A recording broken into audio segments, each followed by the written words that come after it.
Yeah? Yeah. Are we on? We're on. Okay. Okay. Boy, what gets me about Faraha is that these guys, they live there. It's where they grew up. It's local. And boy, nobody knows the needs of their neighborhood.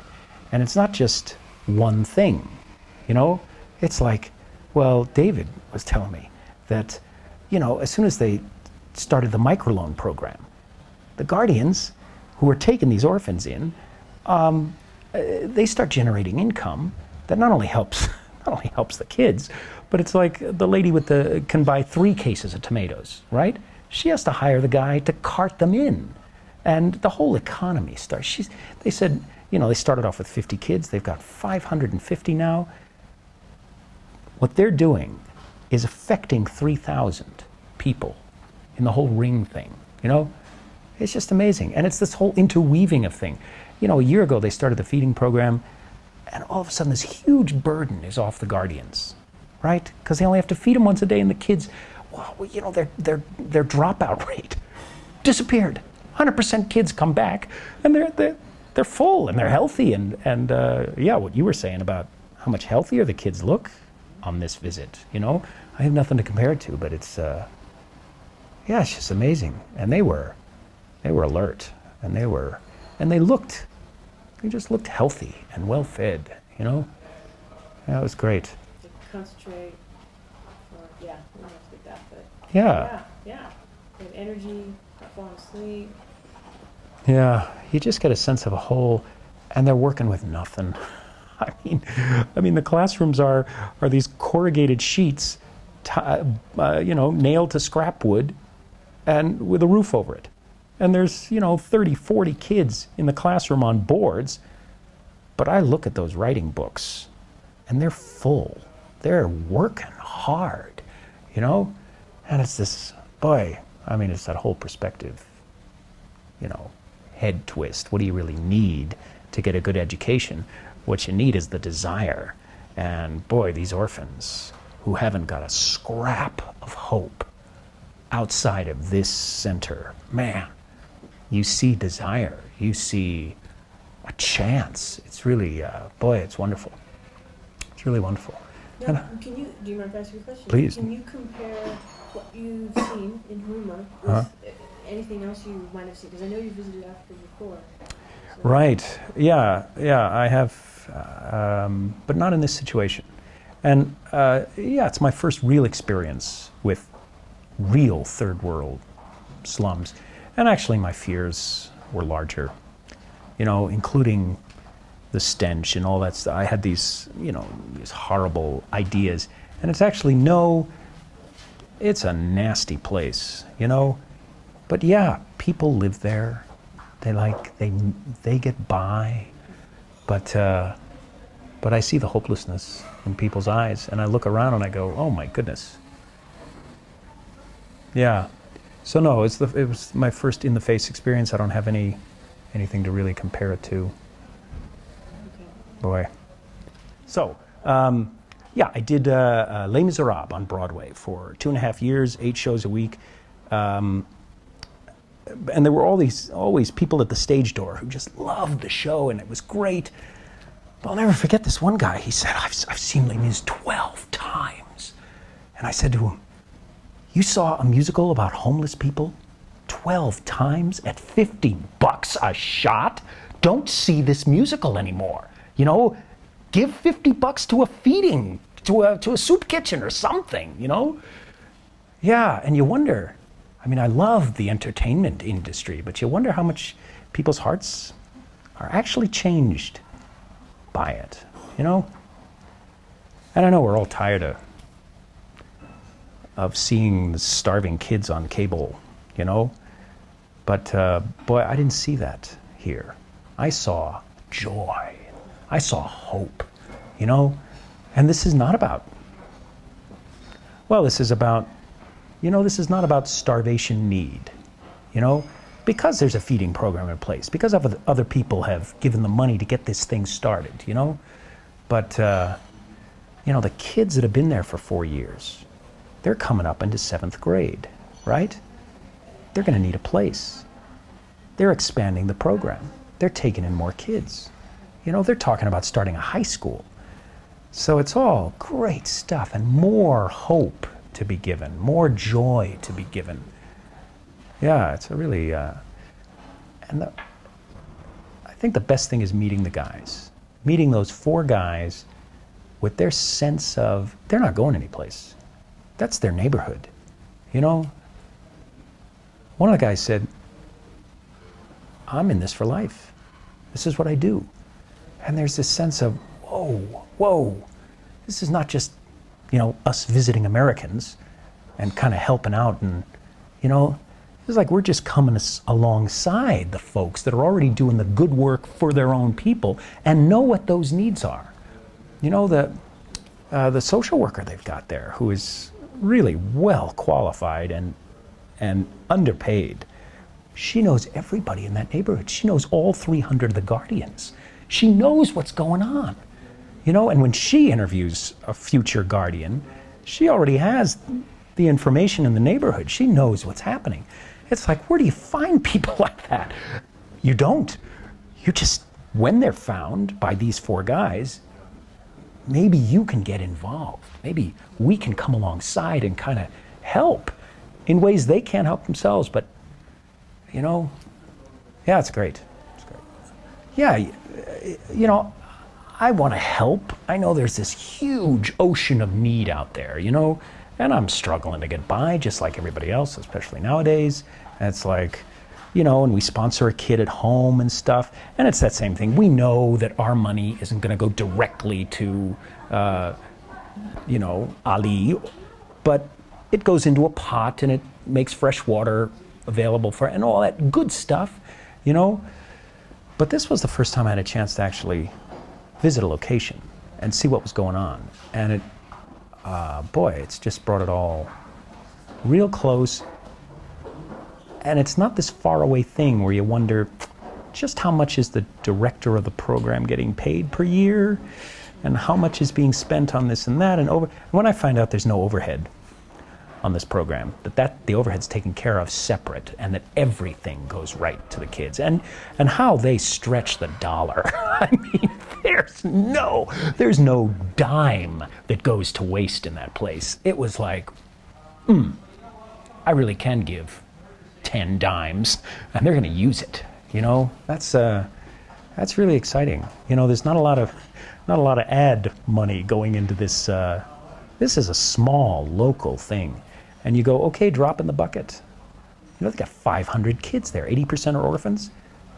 And there are, I don't know how many thousands out there that can't go to the school. And this is just one of the slums of Nairobi, you know? But still, they've got a model, and it's working, and it's been working. And they started it from scratch, you know, with nothing. And they're looking to reproduce the model in other slums, which means they have to find colleagues like them, people who are willing to go back, sacrifice their options. You know, what kind of people are willing to do that? You know, they can find them, you know?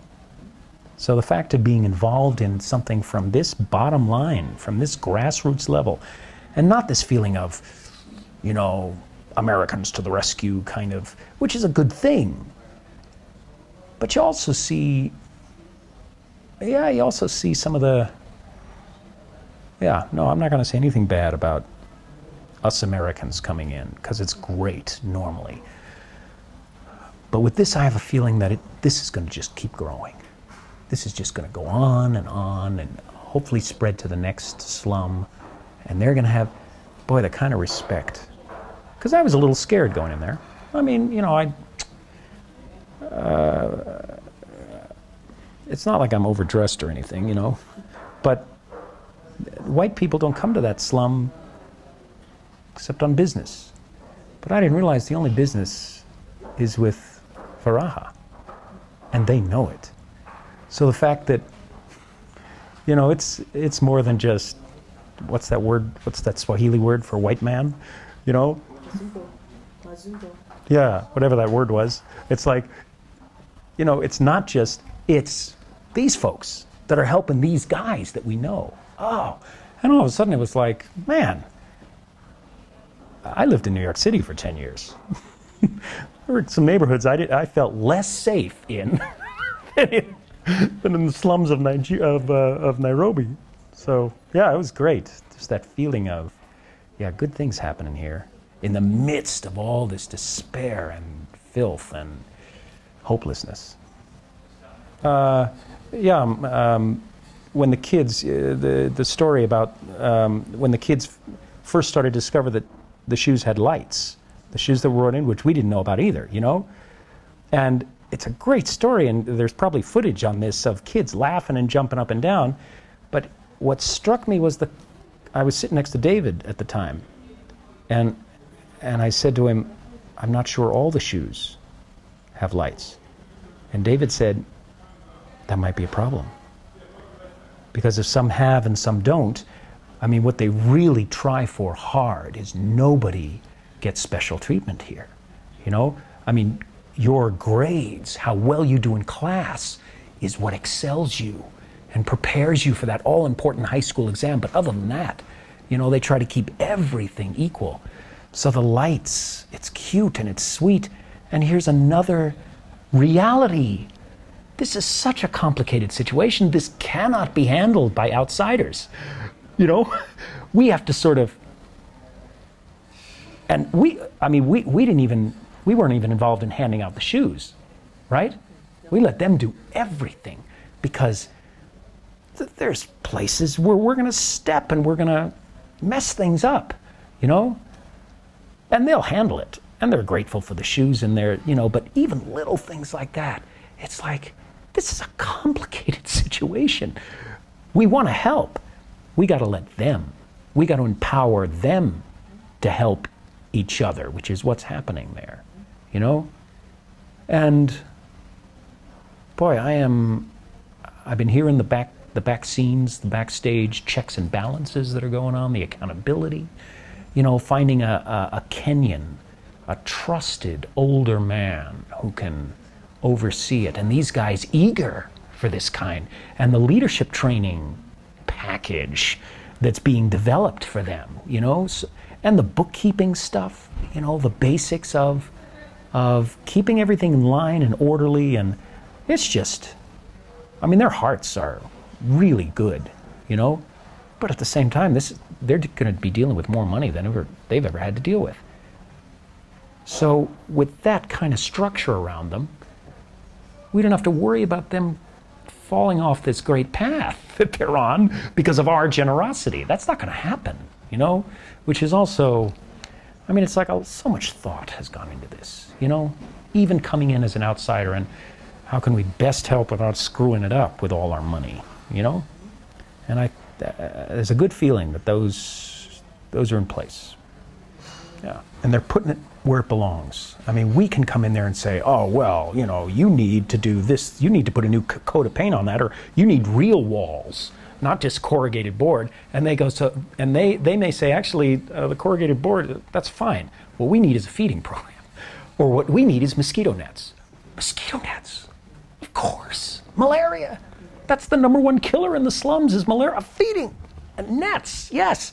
You know, that's sort of, you know, how can we help you do what you do best? It feels like this wonderful, really small scale, hands off, how can we help you do what you want to do? Empowering thing, it's great. And that's what I talked about, the wholeness of it.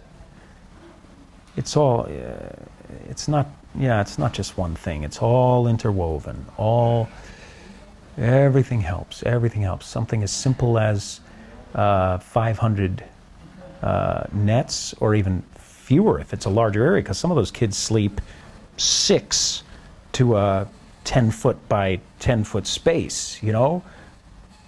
Just one net over a whole bunch, a large, for all I know, because we think individual beds, individual nets, but it's like that may not fit for their, you know, they've got tailors on staff. We may just be buying the netting material for all we know, and they put together their own nets. That would be the most helpful rather than us sort of, right, who knows, but they get to figure it out. They get to solve the problems. Yeah, I mean, it's amazing how far a dollar can go. $50, to feed 400 kids. And it's like, how can you feed what? Can't get a Happy Meal for more. You know what? No, this is rice and this is beans, you know, and local grown vegetables. And, you know, I saw this pot the size of the coffee table, just, I mean, the lid was pushed up with this row of rice around it. It's like, oh, I get it, $50. Yep. And those women are sorting these beans fresh from the market, you know, yeah, and it takes 2 hours to sort beans for 400 kids. But time they've got, you know? So they buy it by the bulk, and it's just amazing. Yeah, really wonderful.